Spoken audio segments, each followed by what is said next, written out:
अस्सलाम वालेकुम रहमतुल्लाहि वबरकातुहू। मैं हाकिम मोहम्मद हुसैन आज आपके लिए लाया हूँ कसरत से छींकों का आना, यानी कि बहुत ज़्यादा छींकों का आना और नाक से पानी बहना।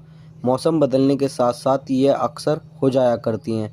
आपने अक्सर देखा होगा सुबह उठते ही नाक में खुजली सी लगती है, यानी कि कीड़े चलने का एहसास सा होता है और लगातार 5-6 छींकें आती हैं या पूरे दिन छींकें आती रहती हैं और नाक बंद हो जाती है या नाक से पानी आना शुरू हो जाता है। देखिए छींकें क्यों आती हैं? यूँ तो छींका आना एक कुदरती अमल है। जब नाक के म्यूकस मेम्ब्रेन, यानी कि जो नाक का पर्दा होता है म्यूकस मेम्ब्रेन, उसमें वर्म या स्वेलिंग आ जाती है या किसी वजह से खराश यानी कि खुजली आ जाए तो नाक के नर्व टिश्यू इसकी जानकारी दिमाग को देते हैं। दिमाग उस चीज़ को खराश को दूर करने का बंदोबस्त फ़ौरन करता है, जिस वजह से फेफड़े दिमाग की हिदायत के मुताबिक काफ़ी मिकदार में हवा अपने अंदर भर लेते हैं। इससे नाक और हल्क का रास्ता बंद हो जाता है और सांस लेने में जो मसल इस्तेमाल होते हैं वो पूरी ताकत से सिकुड़कर फेफड़ों में भरी हवा को पूरी ताकत से छींक के रूप में निकाल देते हैं। इससे जो डस्ट होती है नाक के अंदर और चीज़ें रुकी हुई होती हैं वो निकल जाती हैं। इस तरह छींक आना काम पूरा हो जाता है। कभी कभार छींक आने को सेहत की निशानी कहा जाता है, मगर जब ये ज़रूरत से ज़्यादा आए तो फ़ायदे के बजाय नुकसान की वजह बन जाती हैं।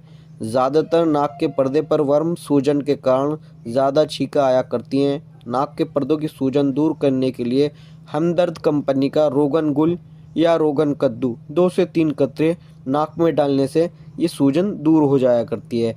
5-6 दिन लग जाते हैं या ज़्यादा दिन भी लग जाते हैं। और डस्ट एलर्जी नाक की नाजुक झिल्लियों में सूजन यानी कि वर्म के बाद सुराखों में सेंसिटिविटी बढ़ जाती है। जो बदलती मौसम, गर्म या सर्द हवाओं और गर्द गुब्बार की वजह से नाक के पर्दों में खारिश बढ़ जाती है और यूं छींकों का एक सिलसिला शुरू हो जाता है। इस मर्ज का ताल्लुक अंदरूनी खराबी से है, जिसका दूर करना बहुत ज़्यादा ज़रूरी है। आप मेथी दाना 6 ग्राम 3 घंटे पानी में भिगोएं आधा गिलास में, फिर हल्की आग पर उबालें। जब 1 कप रह जाए तो हल्का गर्म सोते वक्त पी लिया करें। अब आपको पता चल चुका है छींकें क्यों आती हैं, तो इसका इलाज क्या है।